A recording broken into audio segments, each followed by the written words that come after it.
Just gonna take a sip.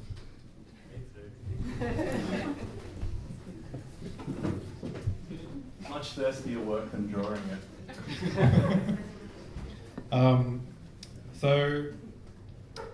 This is what I mean about you being prolific. Like, you churned that out for this, and I really appreciate it. Also, you were doing it for the nib, but so I guess what I want to start by asking you is, so when you're promoting a book, you obviously have to draw a lot of attention to yourself, and maybe with a book like this, which has a collectivist message, and that's something that you actually mention at the end of the book, that it is a collective effort. There's the risk of that balance sort of getting disrupted and it becoming more of a focus on you. Have you found that that's the case? Yes. Yeah. Thoroughly embarrassing experience. Like, I never normally do these sorts of things. I'm usually pretty reclusive and I just like drawing, and I'm looking forward to scurrying away and doing that again. I'm very happy to be here. But yeah, like that's the tension. Like, the book is about a hidden, suppressed thing that I think is really special, that there isn't much out there in relation to, so you kind of just have to suck it up at some point and you're like, oh, okay, well, I care about this thing. And it's unfortunate that like we like have individual bodies and like we are separate selves. It is a shame. No, but that's the tension, right? Like, that's like the left and the right thing. Like, where does the individual end and the collective begin, kind of? And I'm just seeing myself as like a drawer who can help tell some of these stories that are not mine. Yeah, I just have to cringe my way through the publicity. Really. Yeah, if you don't mind cringing for a little bit. If we were to focus on how much of a monolithic achievement this book is, how monolithic do you think? Do you mind walking us through the work that went into it? Like, how long did it take? What the process was like generally? Yeah, no worries. It took like 5 years, but that's on and off, and sometimes just being spooked by it and just not working on it very much for several months. And yeah, my editor was very patient, and he told me towards the end, he's like, sometimes authors take like 10 years. So I was like, oh, terrifying. Yeah. But yeah, he was like, they were very patient, and yeah, I think it actually benefited from that gestation period, because it just gave me time to think of, more frustrations with the movement, and weird, like even the lockdowns helped finish the book, but also during the lockdown we had, riots at the CFMEU, which I do think were largely non-union members, but it was still like lumpen and working class people, like in a kind of right-wing uprising. They took the fucking Westgate Bridge, like. So that kind of helped to fold in some stuff about not romanticizing these movements and just seeing them as places of possibility rather than something that is necessarily always correct or something, because they've been on the wrong side of history as well. So yeah, just having that long lead time to fold some of that stuff in, and even being at the pub with you and other friends and like going to the dunny and taking notes and be like, I should include this little bit. Thank you. Did you ever find, did it ever feel like it was sort of teetering too far in one direction, like in the individual or the collective? I guess it can't be too collective as a book about unionism, but maybe the other direction. Well, people just like first-person stuff, for better or worse. Well, probably for worse. But so that's why there's like the Amazon chapter is, it's not clickbait, but it's like a sweetener because it helps people relate to have a personal experience in there, and then it's sort of cocooned in all this history and theory and stuff. But people just like stories of direct experiences. So yeah, I think it's good to have the balance because we are separate selves and part of a collective, so it's, you want to walk that line. So before this book, obviously you've made heaps of comics up until this point, and you're kind of a stalwart of the zine scene as well. You've made a lot of things over the years. You've also edited 2 anthologies. And although the book reads in a linear way, obviously, it does have a kind of anthology feel about it in that you can kind of dip in anywhere, more or less. Every chapter has its own kind of personality, its own aesthetic. Even individual pages have their own kind of... Every page is like a separate edifice or a separate kind of theatrical staging, I feel like. Do you think that editing the anthologies contributes to that at all, or...? Thank you. Yeah, I think, probably. Like I wanted to make sure it was varied, and I was nervous that it might seem scatty because each chapter is a little bit different, and so trying to walk that line. And also, like Nikki and Mark helped me come up with this idea that the color palette would shape shift a little bit from one chapter to the other. Like each chapter, the colors change very slightly.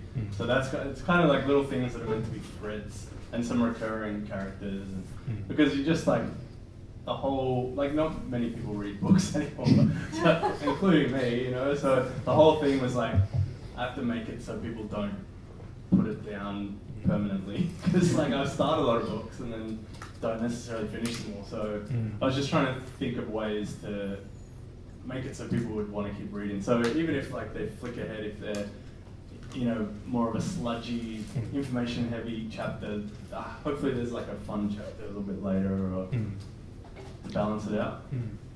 So the name drop there was Nikki Minus and Mark Pearson. Also 2 of Australia's best cartoonists. I live with one of them.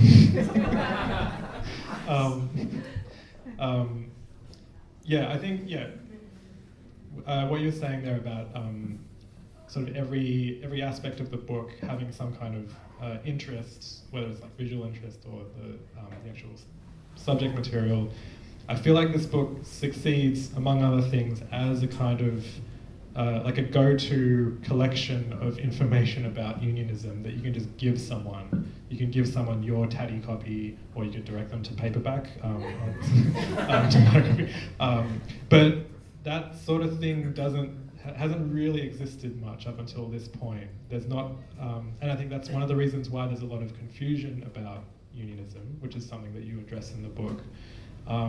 If people do have an idea of what it is, maybe it's been sort of distorted by, like, I don't know, Scorsese mafia movies or something. So many movies about union corruption. Yeah. Or boss propaganda, or bad experiences with unions as well. If you started working at Macca's when you were 15 and the SDA gave you like movie tickets, you're like, this is what unionism is. I guess I was wondering if you remember any point at which you actually encountered unionism in the media landscape, either when you were younger or whatever, and if it had an impact on you, or whether you came to it through other means. Not heaps, really. Like you growing up somewhere like Australia where unions have such a huge footprint, even though it's not culturally, you have a sense of them, and I did always think they were some kind of cool like secret society or something, but that's without knowing much about them. Like I even remember when I started dating Sean, and he was starting, do you mind if I tell this story? Oh, you don't know what it is? No, but he was just starting to learn more about unions, and I think we were out for lunch and we were literally talking about them at this restaurant in St Kilda, and then as we were leaving, some burly old union guy like saw my union shirt, and he had a union shirt, and he's like, this really earnest head nod, and Sean is like, what the fuck is this oven? It's killed. So like that kind of vibe, and I remember going to like a Howard Work Choices rally in Carlton Gardens, and I'd been going to rallies a bit like in the years before that, but they were sort of subcultural vibe rallies, like forestry, environment, might be a couple dozen people, and everyone's really cool or whatever, which is what I thought was good. And then I went to this rally, I was like, she's just full of regular ass people, there's like thousands of them here, and I just realized that, yeah, like unions are a way to meet people where they're at, and like nearly everyone has to work, so I just was floored by that rally. I was like, whoa, this is a huge thing. There's so much potential here. But that's not like media stuff.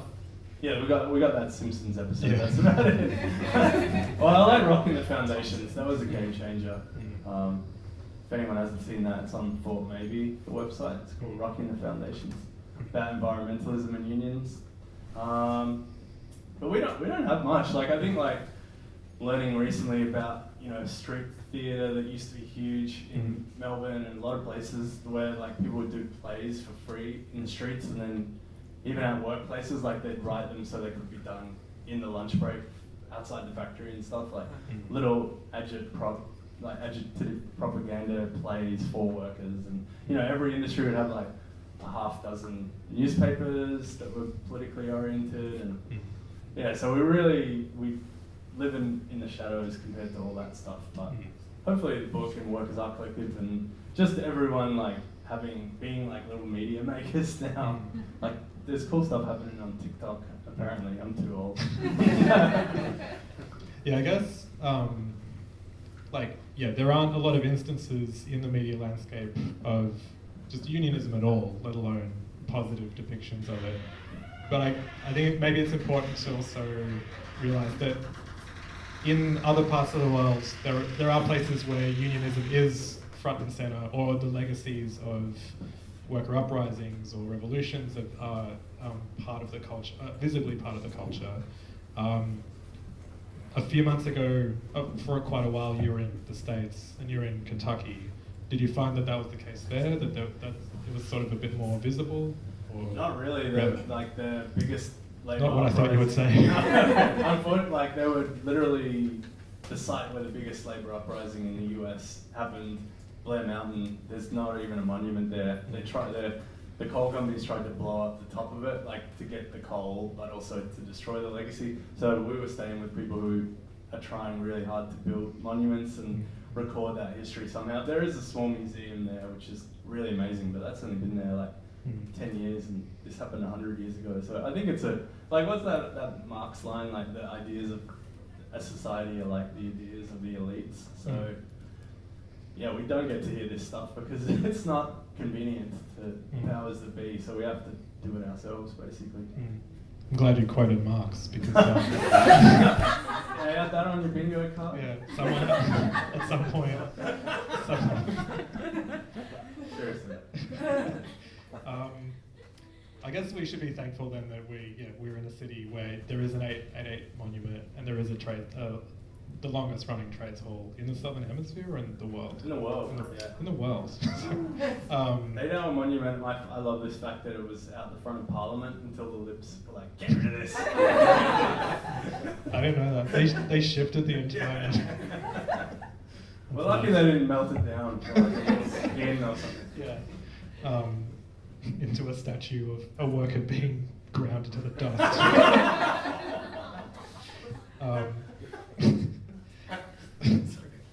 Got the giggles now. So going back to the creative process, one of the reasons I also enjoyed this book a lot is because it's maybe one of the first hefty graphic novels I've read that I didn't read in 2 hours, even though it was like 600 pages, and I'm like, oh, okay, that was it. Which I always dread, because as a cartoonist, that's the nightmare, is that something will take 10 years and then someone reads it in 3 minutes. Is that a conscious decision on your part to sort of slow down the reading a bit, or? No, just very ranty. Just lots of things I want to write in there. Yeah. I mean, you try to play with the pacing a little. Like, I like those old ideas of like comics having a music to them and a tempo, and you know, and if you're reading a good comic, you don't notice that it's speeding up and slowing down, even though it might be really fast and really slow at some points. But no, I mean, I hope I played with that a bit, but I do worry that it's not like spacious enough and it's a bit too dense. Maybe because I didn't want it to be 1 billion pages, but I guess you do have these sections where it's like very dense, but then it zooms out, or it zooms in really far, and you've got these sort of big expanses of negative space. So it seems like you were consciously sort of varying that throughout the book. Yeah, I tried. I don't know how successful it was. One of the other reasons that the book is has this kind of rereadability, which ties into the anthology feel and also the sort of text as well, is that you seem to take a lot of pleasure in, and I think this is why I relate to you a lot, is that you take a lot of pleasure in the peripheral details, which I grew up with Mad Magazine, and that was the aesthetic. It's quite an annoying aesthetic sometimes. It's very boyish in some ways. Yeah. I don't know why I think that, but it is. But he's so much better than Bart Simpson. Yeah. He's got values. Yeah, for sure. Bart. Yeah, he's the proletarian hero. No, he has a mission. Yeah, but I think Mad Magazine has a project. Mm. Like, it's nihilistic, but it's very left and very funny. Like, anyway, sorry. No. I love Mad Magazine. I was about to show off, but it's good that you interrupted me. So everyone, I'm going to give you a little history lesson here. So Mad Magazine, the guy who pioneered that aesthetic is a guy called Will Elder, and he called it chicken fat because he was a Brooklyn Jewish cartoonist, and the tastiest part of the soup was the chicken fat. Oh, wow. And whenever I see your peripheral details, they're kind of goopy, like, in a good way, and it always makes me think of that. Do you think of chicken fat when you? Maybe I should stick to the script. But yeah, were you sort of drawing from that well of influences, or do you like grow up with a lot of cartoony stuff? Yeah, I loved Mad. Like, me and my mum were in like a silent war because she was like very Christian and she would throw them out as soon as she found them. And I would have hundreds, and she also denied it all the time. So, sorry, Mum. Get a counsellor and rude people. Let's get into it. What else don't you like? No, I really love it. Like, I found one like last weekend because they stopped making new ones, but they still put out anthologies, and it was such a portal back into that little keyhole of Mad when I was a kid, like just living in a pretty conservative house and just in the burbs, really bored, and just anything like, it's obviously different with the internet now, but anything sort of countercultural, you just be so excited and just glean so much information from it, like pour over every bit. And I feel like, hopefully the book, because I try to make it appeal to teenagers a little bit, and I feel like Mad works well because it's not talking down to kids at all. It's like actually treating them as quite intelligent. And when I remember reading somewhere that if I wanted, say, a 14-year-old or a 15-year-old to read my book or the book that you make, like, you should write it for a 16 or 17-year-old, because all kids like to read above their level because they know what's going on. I think we all know that, like, and that's why if a kid like disses you or something, it really hurts because like they see things. They got clear eyes. Yet at the same time, we all act like they're dumb. Yeah. I don't know if that answers. I can't remember what the question was. Children. Part of that kind of aesthetic is your ability, which I'm constantly sort of impressed by, your ability to just generate visual metaphors constantly. I showed students this semester, I teach comics at RMIT, that's something you can do nowadays. But I showed your work a lot because of just, this kind of fertile imagination that's always coming out. But what's interesting is that it sort of seems tied to the tradition and the history of political cartoons, like single panel political cartoons. But it's adding this new thing where you have the motion of a comic and you have the sequences. So these metaphors appear and then they change a bit, and there'll be like 5 or 6 metaphors happening all at once on a page. I guess how indebted do you feel to that particular tradition, or do you have mixed feelings about the tradition of political cartooning, or? No, I like it, and it's often not to my taste. Like, it's often like very party political, and which I find a bit boring. So, but I think like the fact that it helps people laugh at our rulers is good, and like helps people like understand politics in, you know, an abstracted way, and like makes people laugh. I can't shit on that. But yeah, I do think it's a little bit outmoded a lot of the time. But I think the people that I like that are still doing, like you do it well, and other members of Workers' Arts, thank you. Eli Valley and people like that. Like I think they're just aware of the limitations of the art form and play with them a bit, or they're self-aware of the ways that political cartoons kind of suck, or are being left for dead by memes or whatever. Yeah, well, thanks for that segue. So we've been in this sort of similar situation before. A few years ago, when my partner Bailey and I were art editors at the now defunct Lifted Brow, and we interviewed you because you did a cover.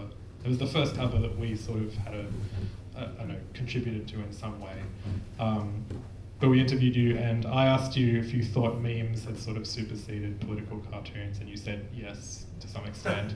Automate me! Do you still feel the same way, especially seeing now, like, there was that article a couple of years ago of how the Labour Party lost, not this last election, but the election before, because they didn't put out enough memes. We've seen their focus group memes. Yeah. Awful. Yeah. Like meme by committee. Yeah. Not good. But yeah, I guess how do you feel about their place? Because they are comics, a lot of them. I don't think they're mutually exclusive. Like, because cartoons get memeified and memes get turned into cartoons and stuff. So, and like anything can be a meme, I guess. But I mean, maybe that's pedantic. But I still love memes, and I think that just the way that anyone can make them and reinterpret them really easily is just awesome. I want to see the new frontier of like the AI, like robot memes. You know, you can type in just keywords and it'll spit out like that grid of images. I feel like that could be huge soon. Like it could very well like be doing political cartoons as well. Yeah, we'll be out of jobs. Fully. Like I can imagine that sort of thing in like 5 years doing 2/3 of my work. I think like the more interpretive stuff, like a comic essay or something, I'll still be doing, hopefully. But you know, single images, I think. Yeah. Robots probably will be doing that sort of thing pretty soon, because you could just type anything in and it'll spit out 20 options, and then you can just click through until you find one you like. So they're even doing that with jokes, like robots. Yeah, you have to go through them until you get one that's actually funny, but a lot of people playing with this technology, we just don't know where it will go. And it's also just moving so quickly that we can't, like, why would we presume that we will not be automated, but everyone else is? Like, no, that's just for everyone else's jobs. Yeah. Cartooning is such a, high, lofty... sacred. That reminds me, there's a bit in your book, which was one of the most visceral bits to me, which is, I think it's a 2-page spread of the automated Amazon warehouse, where there's no lights, there's no air conditioning, there's all these machines just working in the dark. And there was something optimistic on one hand, but also terrifying about that. And I think partly it's because, jumping back to earlier in the book where you're talking about your time at the Amazon warehouse and the games with your perception that you would play in order to keep yourself entertained. And the idea that that's just totally absent in this empty, cold warehouse. I don't know, I just thought it. Yeah, I hadn't thought of that. Nice. Did you think of that sequence as being optimistic, or is it meant to be? I tried to make the technology chapter no technology is either pessimistic or optimistic. It's just like meeting the objectives of that society. And I guess we live in a pretty pessimistic society now, so our technology is that way, but the same technology deployed for a good social system would be amazing, and we'd all be working way less and have our needs met and stuff. So I don't think technology in and of itself is good or bad. I agree with Star Trek on that one. How are we going for time? 3 more questions? How's 3 more questions from you? Yeah. 3 more questions. Yeah. I was going to ask about, I guess, an aspect of your work that probably gets overshadowed a bit because your drawings are obviously the focus, but because they're so sort of impressive on their own, is the writing itself, because there is a lot of text. Do you have writing influences or principles that you keep in mind when you're writing, or are there constraints because of the comics medium?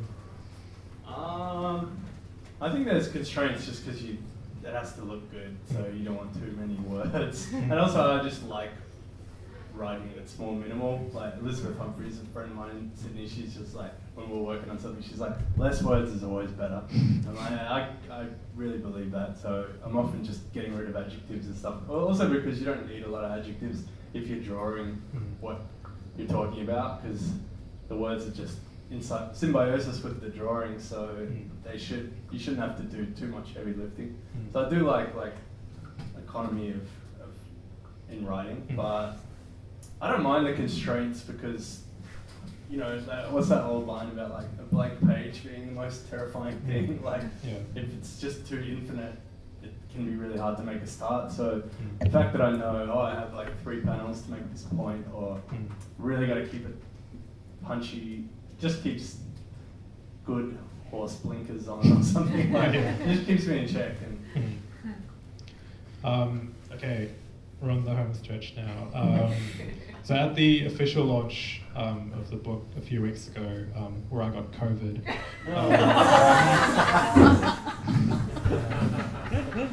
and my wife. It was outside. Did you? Oh, I'm sorry. No, I don't know for sure. Someone sat next to Bailey on the tram. You're not there. I'm sorry. So there was a quote. Often each course. So that's what came out when I. There was a quote that kept coming up. So first, your editor read it out, and then Jeff Sparrow read it out, and then Elizabeth Lim read it out, and then you yourself read it out. Not my quote though. So, yeah, that'd be weird. You're like, a young man named Sam Wallman once said. The quote was from Harry Braverman. I hope no one draws from this the conclusion that my views are shaped by nostalgia for an age that cannot be recaptured. Rather, my views about work are governed by nostalgia for an age that has not yet come into being. This is a quote that has its own section in the book, and it's actually one of the sections that is fairly minimal in terms of imagery compared to the other sections, because you're allowing the reader to sort of project their own images into that space. I guess I'm curious what your images of that future are, because it is sometimes a criticism of the left that we don't have anything to sort of gesture to and be like the right have the past. They've got spears and being a shithead. But yeah, do you have any, or when you're growing up, do you have any sort of ideas of paradise that you sort of reflexively go back to when you're thinking of future societies?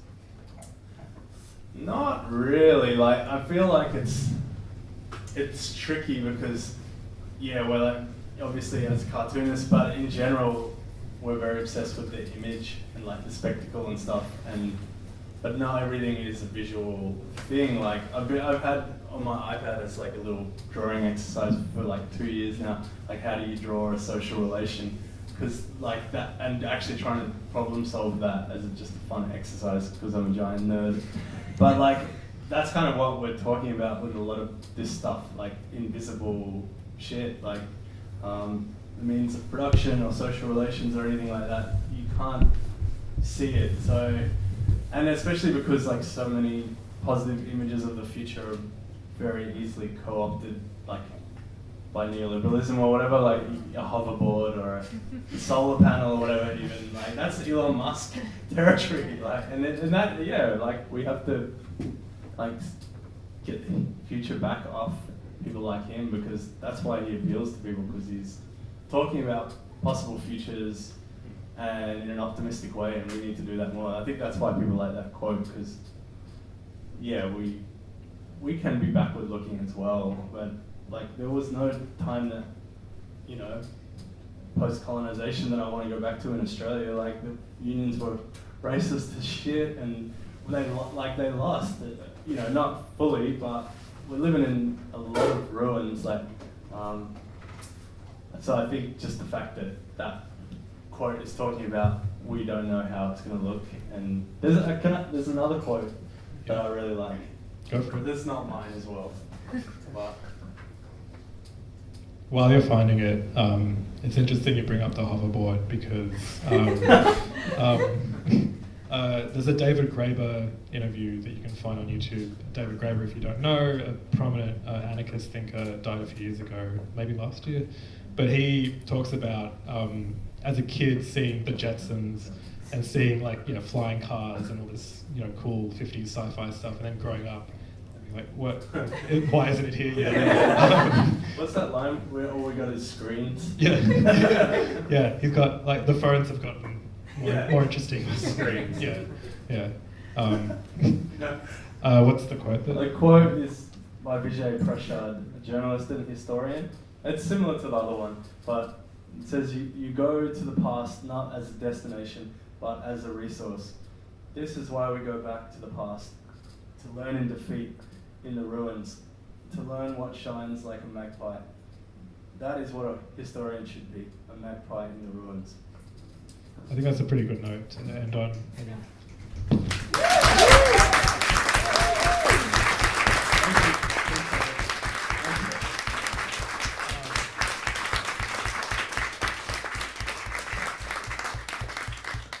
Thanks so much, Sam, for coming. It's been really fascinating, and thanks also to Mancini Bar, Martinis at Mancini's, for very generously lending us this space for this event. And thanks also to the place I work at, Paperback down the road. And Scribe. And Scribe, of course, yeah. Thanks so much, Scribe, Taste from Scribe, for supplying us with books for this event, which you can buy at the back. Thanks, everyone. Appreciate it.